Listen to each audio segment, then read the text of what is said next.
Rory McEntee. Have I said that right? Yeah, bang on. You're one of the only ones who've got it right. Thank you. Well, I've got some Irish in my family, so my mum would have probably disowned me if I got it wrong, mate. Great. So for those that won't necessarily have come across you, do you mind just giving us a brief intro into you and what you're about, and then we'll go into the bits and bobs I wanted to talk to you about, if that's okay? Yeah, sure. So, Rory McEntee, CMO at GymNation here in Dubai, brand and marketing director at GymBox. So, kind of a lot of experience in the fitness industry.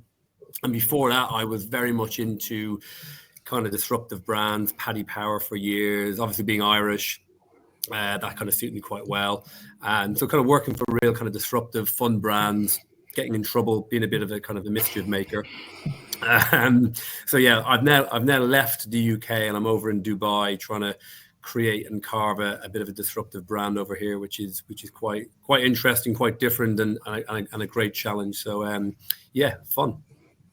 Yeah, like when you are.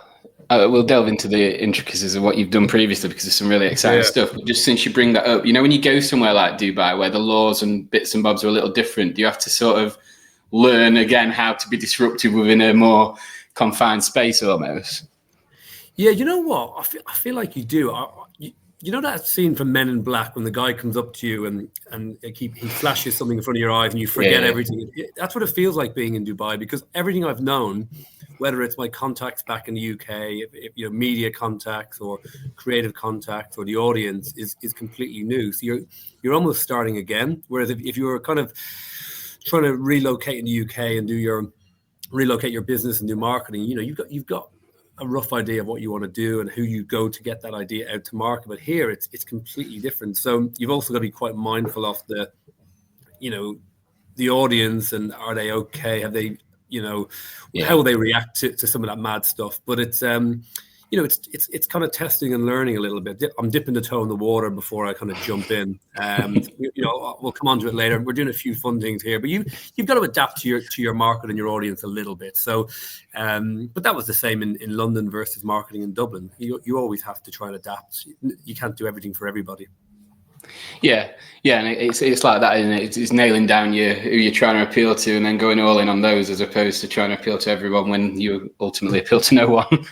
Yeah, and then to be fair, we did that at GymBox, like, because most of the campaigns we did at GymBox, 99% of gyms in London or the UK wouldn't have done the campaigns we did anyway. So it's I'm kind of used to that, doing stuff that most people wouldn't do. But again, you just got to be a little bit sensitive to local markets and what people will react to, because there's no point being a dickhead for the sake of being a dickhead if people don't want to come and join your gym on the back of that, Yeah, absolutely. And one of the things that stuck out because when I reached out to you, it was I'd come across you at PerformX. You were doing a talk there, and you were talking about guerrilla marketing and what that is. And I'd never heard the phrase guerrilla marketing, because I'm quite new into all this. But like at Defiant, we kind of like lean into that a little bit with Defiant, because we get away with it. Oh, with Defiant, we can get away with a little bit more. Yeah.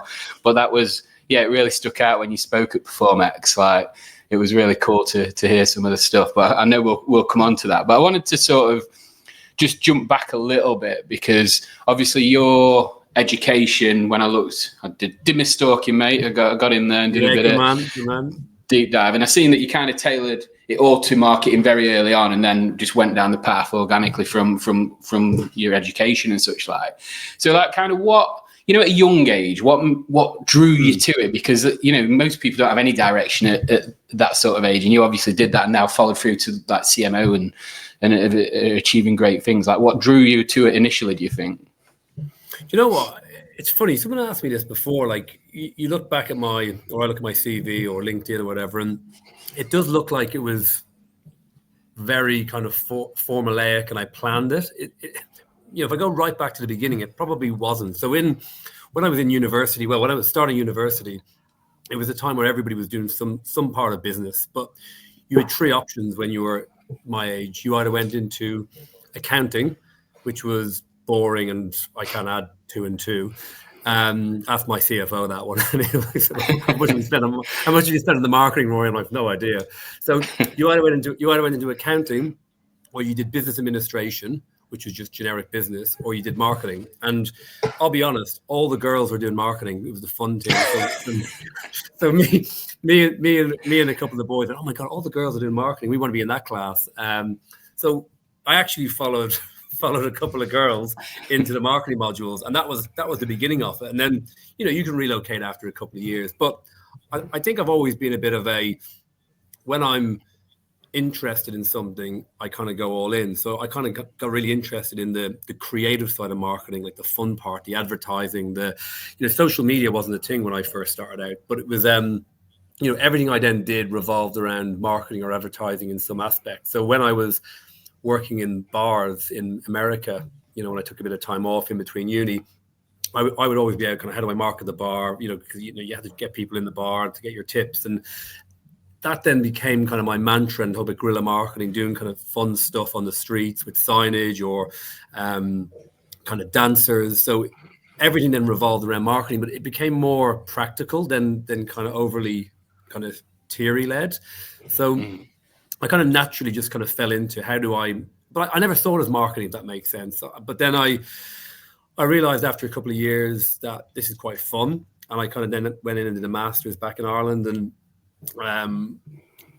realized I was quite good at it, quite good at getting attention, quite good at the creative side. And when I say the creative side, not necessarily design or kind of artist bits, but like kind of making noise and how to get attention. And then essentially I just followed that path in everything I did. But I think what happened was, when everybody in marketing, you've got two choices when you come out of university. You either work directly for the brand, so you can work directly for Heineken or McDonald's or GymBox, or you can work for an agency, and that agency work you can work for multiple brands. So I went down the agency route because I felt I didn't know what industry I wanted to get into. So it was like, if I work for an agency, I can work for. So I worked for Heineken, McDonald's, Gatorade, Everyman Cinema. So I worked for all these kind of cool brands, and it allowed me to understand, I quite like the fast food industry, or Heineken, it was sponsoring all the rugby world, Heineken Cup at the time for rugby. So that allowed me then to understand what industries and what passions I had, because a lot of my colleagues at the time would work for a detergent brand or a butter brand, and it was just the most boring thing in the world. So I was always very mindful of where I wanted to get to. So working the agency side gave me that experience of working for different brands, and also not only different brands, but different areas of marketing. So that's when digital was starting to come by, and it allowed me to dip my toe into digital marketing and eventually social media. So it was somewhat formulaic, but at the beginning, I kind of just followed my passion at the time, which wasn't marketing, but was the female side of life as a 20-year-old. But I then kind of, as I say, got that passion, and that opened so many doors and opportunities for me to then eventually, when I realized I wanted to go brand side, I followed kind of my internal passions, or my personal passions more so. So I worked for, over the years, Everyman Cinema. So I loved movies, loved going to the cinema. So I worked in that industry for a while, absolutely loved that. Worked for Paddy Power, which was sport. We called it like an entertainment brand rather than a betting brand, really. So just massive passion for sport. And then I also worked for brands like Pizza Express, just again, food, dining out, F&B. So I've kind of followed this kind of weird trajectory of like cinema, food and beverage, sport, and now as I've got a bit older, kind of fitness, which is kind of now my new passion for the last 10 years of staying healthy and wellness. So working for kind of brands that I have a personal interest in has been the key. Yeah, and it's cool because that's when, like you say, when your passion comes out, when you're doing something where you've got to be creative. If you love what you're doing, you're ultimately more creative anyway, aren't you? Just by default, Yeah, you are. And I think as well, like you never switch off when you're into something. Like, if I was, there's even now in the fitness industry, if I go out for dinner and there's like, Dubai is crazy for all these interesting events you do. So you go out for dinner and there's like a Cirque du Soleil type event happening.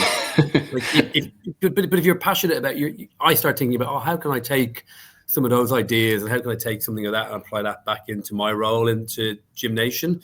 And I think that is it. If you're passionate, it's not like you never switch off, but you're kind of always you're always kind of thinking like, how can I improve what I'm doing, and how can I take some of these creative ideas that I see in other industries and take them into my job. Yeah. Do you know, like you said, when you started out, like social media wasn't a thing and all that. Do you think people have become less creative or more creative because of social media?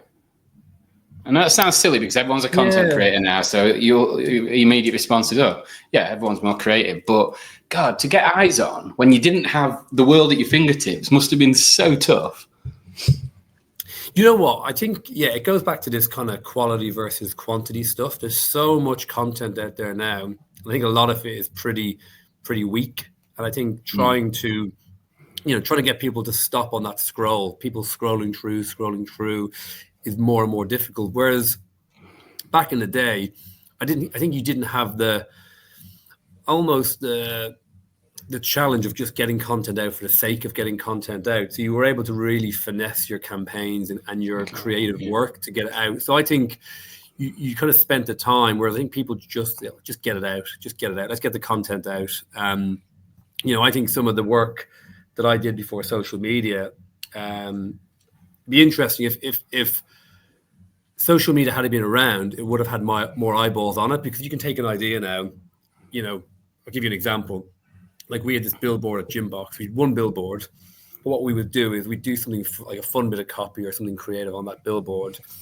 There wouldn't be that many eyes on it in Elephant and Castle in London. But actually, as soon as you take a photograph of that, seed it out to a couple of influencers, get that out on social, you could have a million views plus. So you can get more views on things, but is the work as creative? I think, top couple of percentage of people maybe, but the majority of the time, I think you can see content's being put out for the sake of getting it out, and it's weak. Yeah, and how do you like then you said you could put something out that will get 1 million views. So like some people will deem, I guess, marketing success as views and as eyeballs. But when you're working, I guess GymBox is a great example, given it's mostly contained to London.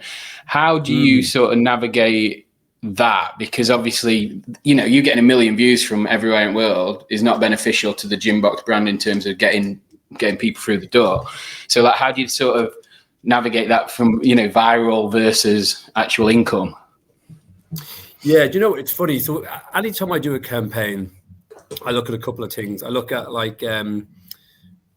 it's kind of like fame, financial, or fandom. So kind of three F: fame, financial, or fandom. And when you do a campaign, you think about those Fs and you go, right, what are we trying to achieve here? Do we want just a bit of fame? We're gonna do a bit of stun. We want eyeballs on us. We want to build our brand reputation.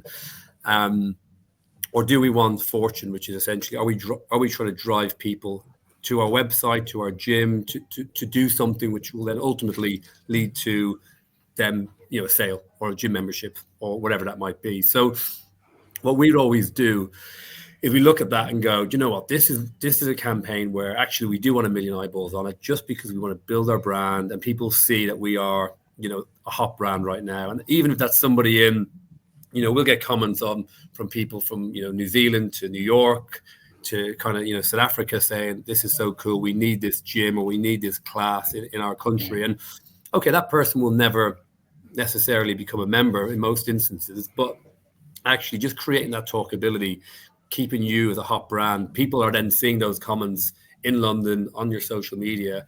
And then when it's their time to kind of join a gym, or they're looking to do something, I think they remember you. They kind of go back to that kind of, that's the cool brand in London that I want to join, or in Dubai that I want to join. So I think there's that element of, you're always going to want to check in. What are we trying to achieve? And similarly with fandom, it's almost just that community. Do we just want to build a community? And we saw that, particularly during COVID, which I hate bringing up, but when we suddenly went digital only and we created online classes, we had people who used to be GymBox members who then moved home, because London's so transient, right? People have moved to London, they've gone back to Dublin, or they've gone back to America or wherever it might be, and it allowed them to then re-engage with the brand again and do online classes, which is quite a nice thing to then have all the comments of saying, I love GymBox when I was in London. I haven't been there for years. It's great now to be able to do these classes online. So it does allow you to kind of build your brand beyond borders, kind of socially. But you do have to always go back to like, what are we trying to achieve? Yeah, and I guess when you're planning to that level of detail, is it hard to, I don't know, like because trends pass so quickly now, and because of the turnover and the eyeballs and all that we talk about, it's like it's a blessing and a curse. So like you're planning a great campaign, and then the next minute, the social media pivots and you're screwed. Have you ever had any instances like that? Yeah, you know what? There's two things I've tried to do. So one, the trend stuff is interesting, and it's you see something like, I'm trying to think of an example where you see a trend and every brand then is trying to recreate that trend in their own kind of guise. And there's times where you see brands do it, and some brands do it well and they get, lots of views. I've always tried to stay away from that necessarily, because you end up becoming like everybody else. And if everyone's jumping on that trend, and we got to do that, and then you see other gym brands doing it, and you kind of go, do we want to be seen in that light? So I've always tried to kind of stay away from that a little bit, but then try and kind of create our own trends that other people kind of follow, which is always tricky. But I think the problem you then get particularly on social media is it's this short-term attention. So people will just do something to get attention, get those clicks, get those likes, and then they move on to the next thing. And you see brands do these trends that they probably shouldn't do. It doesn't suit their brand. So for example, GymBox was always known for being a little bit quirky, a little bit controversial, a little bit disruptive. So we could get away with doing certain things, whether it's socially or on the streets of London. For example, if we have, rather than giving out flyers, we were giving out condoms one time. We were giving out condoms saying practice safe sets. And people were like, oh my God, this gym are giving out condoms instead of leaflets. And it kind of went viral and stuff. But we were kind of, people expect that from us. But then if you were a really, serious CrossFit gym around the corner, you wouldn't get away with that. Like, why are they doing that? It doesn't make sense. So you see a lot of brands who jump on these trends just because it's a trend and it doesn't suit their brand. So I think it's only worth doing it if you're true to kind of your brand value of what you are, like a guerrilla marketing type brand, to jump on certain trends as opposed to people just doing it for short-term spike in engagement. Yeah, and can you define guerrilla marketing for us? Because I only heard it for the first time a couple of years ago when you spoke at Perform X. So just for anyone listening that isn't familiar with it. Yeah, it's interesting. Like everyone then refers to it as guerrilla marketing. When I started doing it, I'm not sure it necessarily had a title. It was just something that I did. But it was kind of, I guess for anyone listening, I'd probably describe it as kind of your more unconventional marketing, which tends to be a bit more creative and most of the time a bit more low cost, versus traditional marketing, which would be, your TV ads, radio ads, billboard ads, paid social media adverts, which are, traditional marketing. Whereas guerrilla marketing are things kind of born out of necessity. So in the brands I've worked for, they've all been challenger brands, not a lot of money, or certainly less budget than your kind of big brands. So you've got to find clever ways and kind of cost efficient ways to get your message out there and get cut through in a way that's just really different to what everyone else is doing. So, a couple of specific examples of things that I've done over the years that are, deemed guerrilla marketing. So, we would go out locally near our gyms, and we would use kind of chalk graffiti. So we get some stencils and we do chalk graffiti on the pavements as people are walking from the tube kind of past our gym, and certainly on certain walls that you can kind of get away with it. And most brands wouldn't do that. The council come after you, you get fined, but they're really impactful. People see them and they cost not a lot of money. Now the thing about that is, what I learned quite quickly was, the ROI on that was phenomenal, because people would see it, come into the gym. Oh, I saw that stencil. I saw that graffiti on the, I want to join the gym. I want to talk to someone. And we could give out hundreds of stencils for like a can of chalk graffiti paint, and a stencil would cost us maybe like 50, 60 quid. And we were getting gym memberships on the back of that. And we get a fine from the council. And to be honest with you, the letter would come in and we just rip it up and put it in the bin. They'd never come after. So like, that sort of stuff is pretty guerrilla on a more low scale. But, for a small business or a local business trying to make a bit of noise, that's the sort of stuff that we would do.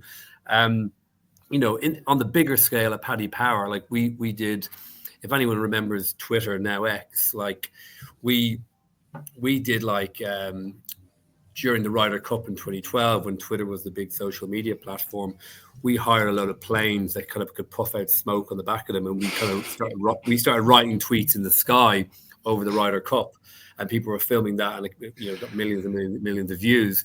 And again, so it's doing things that people don't expect, and seeing marketing messages in places that you might not necessarily see them.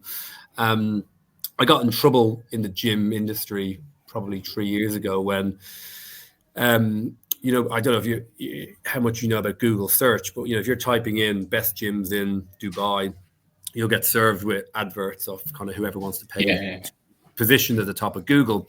And a couple of years ago, we did a kind of, I don't know what you'd call it, a Google takeover, where if people were searching for our competitors, for example, people would type in nearest third space London, we were hitting them with an advert saying, why settle for third, be number one at GymBox.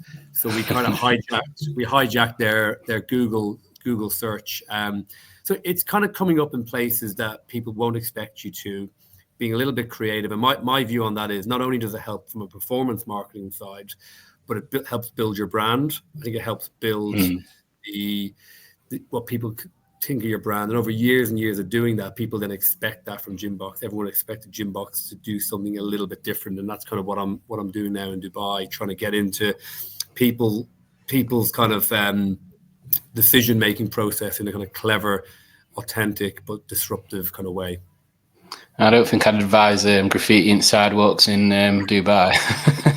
No, I think, to be fair, I already looked at that, and the guy just went, nah, I don't think you do that. But then that's the challenge is on me, is right, what's the next iteration of that? How do we do something a little bit different?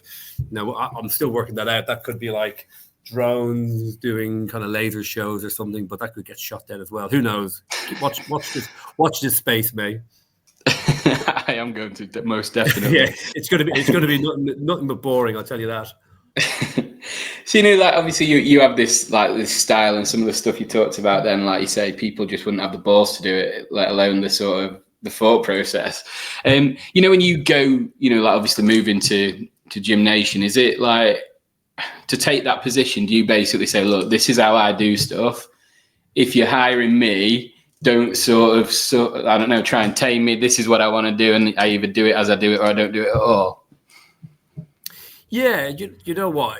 It's funny. You kind of, it's exactly that. Like, you build a bit of a reputation, right? So again, I've always been a bit, I feel like the word reckless is a bit strong, but I've always been a bit kind of left field, both in my marketing career and then in my life as well. Like, I've quit my jobs, I don't know how many times, to go traveling, and when time allows, just do things that are just a bit random. And just had a baby. I went traveling with the baby for 6-7 months, which most people have a baby, they get their mortgage, they button down, they build their nest, and I'm off backpacking with a baby. So I've always been a bit like that. And I think, I've been very lucky, GymNation have seen kind of the stuff that I was doing, and they aligned to my vision and I aligned to their vision. So I think with anything, it's not don't tame me necessarily, but you kind of go in, like any walk of life, whether it's your partner or a job, you're like, what do we align to what we want to do and achieve together? And I think, again, no disrespect to other fitness brands, but like, I couldn't do that, if a Fitness First, for example, came and said, oh, let's hire Rory, let's get some marketing in, because I know straight away that our visions wouldn't align long term, and that would just create tension and whatever else. But there's always an element. My view is always, you kind of toe the line. you sometimes might step over that line. It's like walking a tightrope, and I think whilst I want to push the guys, they want to push me, but there's an element of actually you just got to be mindful to this market as well, which is different. So it's about coming up with a mutual kind of vision of what you think kind of disruptive means in this market or for this brand. Okay. And you got to go in eyes open. So those conversations happened at the beginning. So if I turn around and say, look, if I start doing these kind of crazy classes and they said to me, well, I'm not sure that'll work, then quite quickly we'd say, look, it probably won't work then for me, because I don't want to be in a cage with my creative ideas, put it that way. Yeah. So how do you sort of walk that line, do you think then? I saw basically the reason this came up was I saw Ryanair had done something where they'd took the piss out of a bald bloke, saying that he must have been going to Turkey. And I looked at that and I thought, oh, that's quite funny. And then I seen that you shared it saying like this is too far because it's taking the mick out of an individual. And it's like, where is the line is then? Where if you're generalizing, that's okay, but if you're targeting specific people, then is that a line that you just don't think you should cross? Do you know what?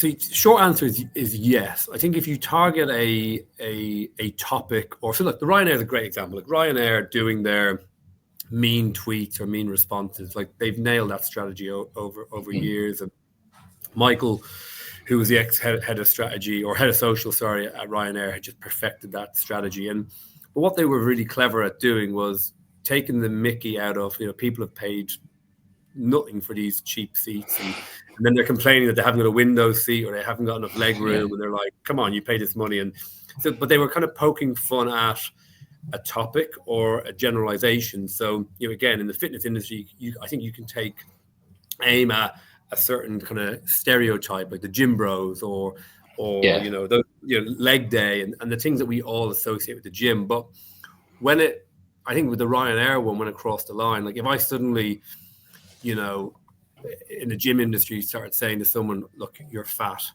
or some sort of body shaming like that, I think you can never really then go on an individual level, because you're then moving away from just that. Because humor is I think humor is a really powerful thing. Humor is something that we should all enjoy, and the world has become kind of over sanitized and sensitized to certain kind of jokes, and we're all like outraged if something happens. But I think as long as you keep it general on a topic, or maybe even on a stereotype, you can talk about the yoga guys, yoga girls, or the gym bros. I even think that's okay. But when you start, that Ryanair one was an example of, you can't get that personal with something. Like if you're commenting on people's individual posts as a brand, you've got to be pretty mindful to that, because who knows what that person could do, how they would take that. Like I believe that particular example, the guy took it in good humor, and they had a little bit of fun and banter with it. And I think that was probably the only saving grace of that. Like, God forbid if that person took that, really badly, and where that could go. And that's something as a marketeer, it would be your worst nightmare. Yeah, and that makes sense actually, because I think when I viewed it as the bald guy, and I would have buzzed off the fact that they were taking the piss off me and found it quite funny. But I'm probably in the minority, similar to yourself, with stuff like that in today's world. You probably, and that's it. Like most people could have a laugh, but you just don't know, right? You just don't know about that sort of thing. And I think for me, we should push the boundaries, and we should be a bit, come on, like we're just, as I say, I'm just marketing and I'm pushing, gym memberships. I'm not trying to cure cancer here. Like just have a bit of fun. But be sensitive if you're suddenly getting into an individual. I just think you just don't want to go down that route. I just think it's a little bit risky. But the line, who knows where the line is? Like I'm always pushing the line, dipping my toe or standing over the line a little bit. I've been called out a few times on, the condom example earlier on, for example, which, I thought was funny. We probably did. So what we did was we handed out a couple of 1,000 condoms, and it was a bit of fun. We had this, as I say, a really funny line: practice safe sex instead of sex, and we got loads of coverage. And everybody was raving about it. And then 4 days later, we thought it was going to be a funny idea. We put a social post up with the picture of the condom saying product recall. And we essentially said, oh, over the last week, we've handed out 2,000 condoms. There's been an issue with the condoms. Please don't use them, blah, blah, blah, blah. If you've got any concerns, email us at, productrecall@gymbox.com. So we posted that on a Friday at 5 p.m., turned off the comments to make it feel really legitimate, and then just went home and enjoyed our weekend. And social media kicked off. Because you imagine you had used that condom with, your partner or whatever, and then you saw that message and you couldn't get in touch with us. Like, that was, I still think it was funny, but I can understand why certain people might think we crossed the line with it. We had lots of complaints with the Advertising Standard Authority emailing me saying, you've had so many complaints on this, you need to pull the ad down, which is a social media ad. The job was done anyway. It wasn't like a TV ad. Yeah. So but I think that's the thing about with guerrilla marketing or fun marketing. You're never going to have everyone who likes it. Some people will love it. Some people will hate it. You can be a bit Marmite, but I think going back to that, what's too far. I think sometimes you don't know what's too far until you've gone too far. Unfortunately, as myself and the team at Ryanair know on the back of that post. The thing with that condom one, though, like, you get all the extra eyes, even negative attention is good attention, and then at the end, you've not actually done anything, have you? It's like, in terms of like, it's not true. So then even those people that were pissed off, when they find out it's not true on Monday morning, they're actually happy again. So the relief, yeah. Yeah. Well, the other thing with that one, we did have the email, and again, if anyone was really concerned, the email had a bounce back. So we got a few emails saying, what's wrong with the condoms? And on the email, it was a bit of a bounce back saying, this is just a bit of a joke, blah, blah, blah, and then we actually had a sexual awareness kind of link. If you've got any concerns about sexual health awareness, please visit this link. And then we also gave a free day pass for the gym too. So it kind of became a little bit of a performance piece as well, trying to drive some sales into the gym. So it had a bit of brand performance, but yeah, it got a few people got angry. So what, when you said that, did you say it was the agency marketing standards or something? That came after yeah, one of those. Yeah, ASA. So what do they do then? Is that sort of like, if so many complaints are they got an official complaint register or something? If so many people register, then they come to you? Yeah, do you know what? I don't even think they need, I don't think it's like you need 100 complaints for it to register. I think they can even do it on one. I think if a complaint comes into them, an official complaint comes in, they have a duty to investigate it, and then they can look at there's a number of things they look at, but they look at, would your advert cause physical or mental distress to people? Could your advert cause offense to people? Could your advert? So there's a lot of, I had to Google some of this when it first came in, because I've had a few of them over the years. So at Paddy Power, we had them all the time. Like we did one for what was that guy's name? He shot and killed his wife. He had no legs. Oscar Pistorius. Oh yeah, I think his name. And anyway, I think he shot and killed his wife. He got away with it. It was during the trial. Paddy Power were famous for like money back specials. So money back if something happens, money back if someone scores, money back if your horse doesn't win. And during that trial, we did an advert that said, money back if he walks. So we had this picture of him, and it was money back if he walks. And because obviously he was odds on to get convicted. And again, that one was just advertising. Like we basically had two things we had. We had a advertising kind of hotline for all these complaints to go into, so it didn't hit our inboxes, and there'd be hundreds on Paddy Power clocking up every day. But we also had, which I brought into GymBox then, which was like a fine budget. So we had a budget for anytime we were fined from either the Advertising Standards Authority or one of these guys, so that we actually budgeted to get in trouble. Which I guess is guerrilla marketing. That's when you know you're doing guerrilla marketing, if you've got a budget to manage your fines. But yeah, it's stressful but funny in a random. At the time, it's quite stressful when you get these complaints in, and then ultimately what happens is if they send you the the email saying like X number of people have complained about your advert. We're now doing an investigation. They give you an opportunity to respond. You can respond and defend your case as to why you did a product recall of the condoms, for example, and then they judge it independently and say, we agree with you or disagree. And if they disagree with you, 9 times out of 10, they simply just say, if you remove the advert from the general public, we'll leave it at that. And that particular one, the damage was done. Like we had the activity, we had it on social media. So all we had to do was delete that post, which I think is still online if you just Google image it. It's still there. Because other people then posted it. We just had to delete it from ours. So I'd advise anyone listening, like just push the boundaries with that sort of stuff if you're ever wanting to, like if the advertising standard or the council come after you, 9 times out of 10 they just drop it. Yeah, I've got one for you. Is this too far? My business partner told me it was, so I don't know why I'm saying it on air, but here we go. We have like a massive surplus of XL, large, and double XL, and I wanted to run an ad with the Fat Bottom Girls song from Queen, and I didn't, because I don't know if that is too specific or not.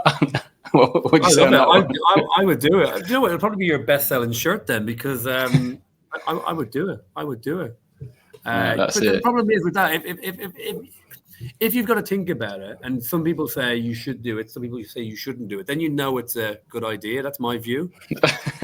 Yeah. Whereas if everyone says no, if everyone says that's terrible, then my view is it's probably a good idea. Well, that's my new mantra now moving forward. But then, mate, what you got to do is you go back to go, right, who am I really offending with that song, right? So I go back to and you go, right, you could argue fat people, right? But XL is, there's different people who have XL for different reasons. Maybe people like oversized stuff. If I was a fat bottom girl, am I going to call up and complain? And do I admit I'm a fat bottom girl? I don't know. I guess you have to call yourself the thing. Correct. So here's another one we got advertised. So this is a tangent now. So we at GymBox, we had another complaint from the Advertising Standard Authority. We did a class called chav fighting like years ago. So it's kind of like a combat class, but it was chav fighting, and we got a couple of complaints, but we got cleared from that actually. So that was an example of a couple of complaints, and then they looked into it and said there was no issue. And I think most of it was because nobody could relate to being a chav, or nobody wanted to admit to being a chav. Yeah. So therefore, no one actually kind of came after us in a random way. But yeah, I'd go for it. Like fat bottom girls, I think you'll get way more eyes on it and probably a few good sales. Get rid of that stock however you can. On it, right? That's marked up. Do it. So we're into fitness. One of the things you mentioned earlier that is you developed your passion for fitness a little later, which is why initially you were in like Paddy Powers and your cinemas and Pizza Express, etc. Then you got into the gyms and you stayed in that for the last probably 7 or 8 years. Where did that passion for fitness come from? Because it seems quite late. You know what? I had it in different ways. I just was never. So I was into football, rugby, cross country running, all that sort of stuff when I was young. But I never kind of saw it as fitness in a random way. Like fitness, it was just pastimes. Like you just go out. Like when you're younger, you just go out and you play sport, right? You just go out and you enjoy it, and never to a high level, but just going out and Sunday league football and having a couple of beers with the boys after and that sort of stuff, and always any sort of sport, Gaelic football, tennis, swimming. So I've always been into sport, but never, saw it as a career in one sense. And I think kind of as time evolved, you get lucky, right, in life. I was living in London. I was, doing all these kind of fun bits of activity, kind of working for cinema brands and going out to like premieres and stuff, and you kind of enjoy that lifestyle. But I think that as you get a little bit older, perhaps you're more aware of your body and your fitness, and it's taking longer to recover, and I think fitness was just on a wave in the last kind of 10 years or so. In particular, CrossFit, you've now got High Rocks, you've got all that sort of stuff, and you just, well, certainly for me, you just want to work in an area you've got passion for. And I think the combination of fitness and a disruptive brand like GymBox at the time was just that perfect antidote, because I couldn't have just dropped into a Virgin or a Fitness First, or one of those guys, because while I'm interested in fitness, I wouldn't have been able to get my creative marketing side out. So Yeah. I was extremely lucky that the two of them kind of fitted together. And then it just kind of evolved, right? You just kind of, it snowballs into, okay, I can kind of merge my marketing and fitness and help come up with these kind of really creative campaigns and classes. And then that just builds and builds over the years. And then it just doesn't become, work. It just becomes, I just love spending time in the gyms, whether that's working out or filming content. And I'm not a creator. Like, I've got great people around me here at GymNation who are, videographers, graphic designers, studio team. They do all the hard work. I'm just kind of here helping kind of direct it and kind of push people in the right way. But it's, I'm not sure, how much longer. I know I'm 43 now. I'm still going to hopefully enjoy fitness forever. But, if I evolve and I've got a new passion, maybe I don't know, working for a funeral home or something weird like that. When I'm getting a bit older, and I'm thinking, right, how can I disrupt the funeral home market? That could be the next thing. Who knows? It'll be interesting. It would be. I don't know where that idea came from. I just suddenly thought maybe what's next if I. But no, look, fitness is one of those things. I think certainly now, as we get older, and I've got my kind of father-in-law. He's 77. He's going to do Pilates. Fitness has just evolved, and I think we all kind of do it a lot more, and we're very aware. So again, just my passion for the brand GymNation, where I think it's going to take fitness over the next 10 years, in particular, with the growth in the Middle East and potentially beyond that, is. There's so much that can be achieved in fitness, and I think marketing plays a really important role in communicating that. So I'm going nowhere for the moment. Good. So like talking about, you mentioned CrossFit briefly earlier. So obviously you're in tune with the fitness space. You're aware of everything that's going on with CrossFit. If you were going to sort of try and remarket CrossFit to get it back to its glory and help, I don't know, sort of bring the community back together, what would you suggest for that community? Because it's just crazy what's happened since the games last year and how things have gone. What would you do? Do you know what? Well, I'm not going to give it all away, because I feel like I probably could get involved in that and make a fortune. But no, I think that one is it's a double-edged sword. They were, the timing of that, combined with the rise in High Rocks, has meant trying to get back to that level is almost not impossible. But the challenge you've got is so many people have now migrated, and the High Rocks world has become so accessible to all that people have now gone. You look at some of the top CrossFit athletes have gone over to like the I forget if she's Australian or Kiwi, Tia Toomey. Like she's smashing High Rocks now, doing world records and stuff. Now, I think it's suddenly, you've got this massive challenge to go, right, even if we can fix our reputation and we can, build that back, how do we build that community back now? And we're actually competing with, another giant of a brand with High Rocks. So I think that it's something that it's got to be community led, but it's kind of from a reputation point of view. How do you build that back up in the eyes of kind of that community is a massive challenge. And I don't envy whoever picks it up, because I know if I went in there to do it, you're looking at a couple of years to try and build that back up. It's not going to be easy. Yeah, I feel like there's something in it with leaning into High Rocks more, because if someone came to me and said, I want to get into High Rocks, where shall I go? I'm putting them at a CrossFit gym. You know what I mean? Because all the CrossFit gyms are High Rocks affiliated. So like, I don't know, you think it should galvanize it, and then someone goes in specifically to do High Rocks, sees someone doing a muscle up in the corners, like, oh, that's pretty cool. Yeah, you might be right. I think there might be something there, because I think, look, it's a bit like, I'm going to give you a random analogy now. It's like cannabis being a gateway drug, right, to bigger things. I feel like sometimes CrossFit does feel to your normal gym goer as so unattainable. Like, how the hell am I going to do a snatch? Like, you're looking at these people, the CrossFitters in the gym, you're thinking, wow.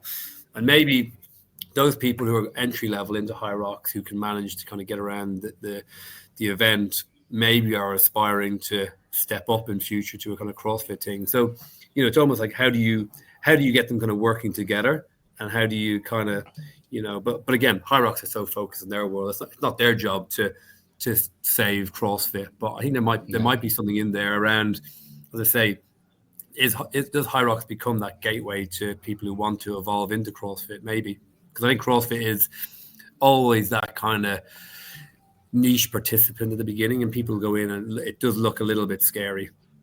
Yeah, it does. If you Google it and then pictures of like Fronin or Fraser come up doing something crazy, you're like, well, I can't do that. But actually, yeah, like, how do I do a muscle up? But yeah, like, you know, you can get there eventually, right? Yeah, we're going around some gyms at the moment doing like an affiliate series where we're telling the story of the communities to try and help them promote their gyms in their specific areas. And, you know, some of the people that you meet in those gyms, then, you know, they're not got aspirated. They just want to come and get fitter, get healthy, be able to exist in everyday life in a more beneficial way. And it's that story that seems to get lost. And if you tell that story right, it's crazy how successful it could be again.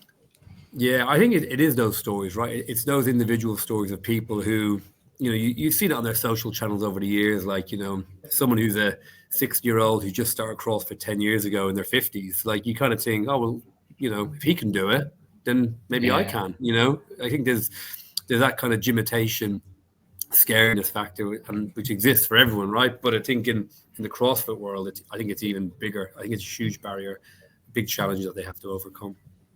Yeah, and it's difficult, isn't it? Because the sport and the CrossFit Games is where they ultimately get the most eyes on, but that is so far from the reality of CrossFit and the methodology. So elite. Yeah. I know, and again, yeah, the live streaming of that and watching that, you're thinking, wow. But, you know, you then look at, could I ever do that? And the honest answer is most of us can't. But which is, I think, what the success of High Rocks, people look at it and they look at individuals, they turn up to these events, which are mass events, and it's like, well, I'm going to give that a go. Yeah.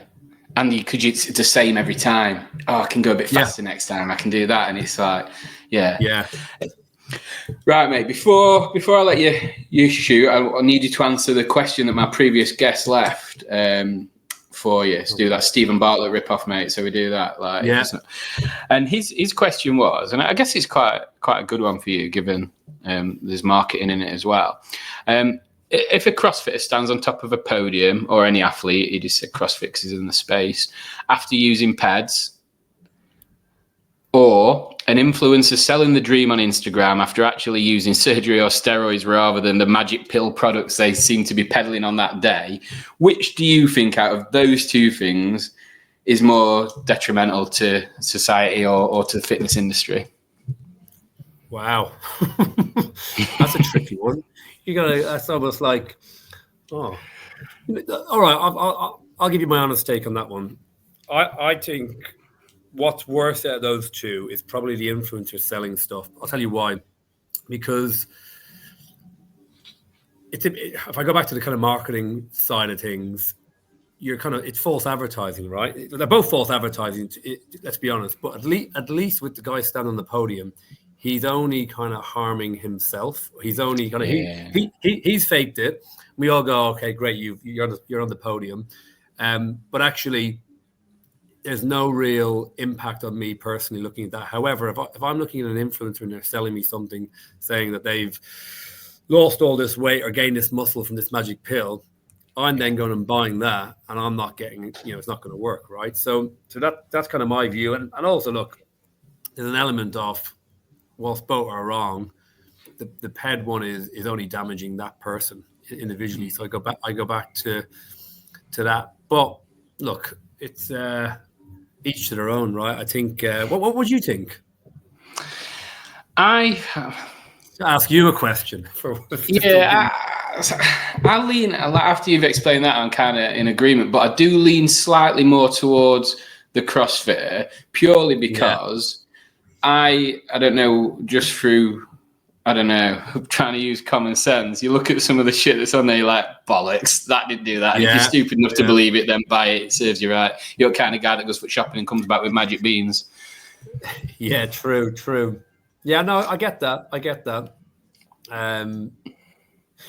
hard. It's a coin toss, isn't it, that? It is a coin toss. Do you know what? The only reason I say I'm not condoning drugs or anything, but I was watching a documentary with Lance Armstrong a months ago, and he was because Tour de France was starting, and I don't know if anyone, I'm sure most people know, but Lance Armstrong like won 7 Tour de France titles, and he denied drug use for years and years and years, and then he eventually came out and said he was on drugs pretty much the whole time. I think for all 7 that he won. Yeah. So that's an example, right? So he was on the podium, #1 every year, and he was quite what's the word? Like forceful with his defense all the time because he's been accused of doing drugs. But then years, I'm not defending this by the way, but years later, the other people have come out and said we were all on drugs. Like that was the only way. That was the only way to survive. So it was almost like it was a level playing field, but they're all on drugs to have a level playing field, which is a bit random. So yeah, not defending it, but yeah, just reminding me of that actually. That you know, with the PED one, CrossFit athlete, maybe they're all on drugs doing it and just all looking shit hot. But anyway. Who knows? It's one of them that, and it's a contentious one that, like, the amount of people that say they're all on gear or CrossFitters and all that, and it's like, yeah, I like to think they're not, but then sometimes you just think, oh, am I just being naive? Am I? Well, you know the sad thing about that question though that your previous guest has given is both are happening. That's the thing, right? Both are happening all the time, and we're it's just the world we live in. And you just have to have this common sense, like you say. You know the influencers selling your stuff is BS, so you just ignore it. And you know some of these guys on podiums are on stuff, and you can see it, so you just take it with a pinch of salt, right? Yeah, definitely. So, mate, have you got a question you can leave me for my next guest? And he's in your field, mate. So, have you heard of the Entrepreneur Circle in the UK? Oh yes, yeah, I know them. So we've actually got the MD of that because I'm a member of it anyway, and he's recently been appointed the MD of that from within. So he's very big in obviously marketing and such like. So yeah, if you've got one for him, that'd be great, mate. Yeah, do you know what? I'll tweak it a little bit, knowing who it is now, because I guess my question is, which I see all the time, and people ask me, but like, what's the biggest marketing mistake you see entrepreneurs making again and again? So I've added entrepreneurs in there because I'm really interested in people try stuff or don't try stuff for certain reasons, and I'd love to know from him coming in, what's the biggest marketing mistake you see entrepreneurs making day in, day out? I'm going to feel seen in that, I think, when he answers that. I'm going to be like, shit, that's me. I'm the same, a bit like that. I make so many mistakes all the time, but from an entrepreneurial point of view, that'd be really interesting, as well as a marketing perspective. But yeah, I'd love to hear him answer that. Awesome. I'll get that asked. Right, mate, if you just stay on for a sec, I'll end the recording, but really appreciate your time, mate. This has been awesome. Yeah, no, I've loved it. Really enjoyed it. Thanks, mate.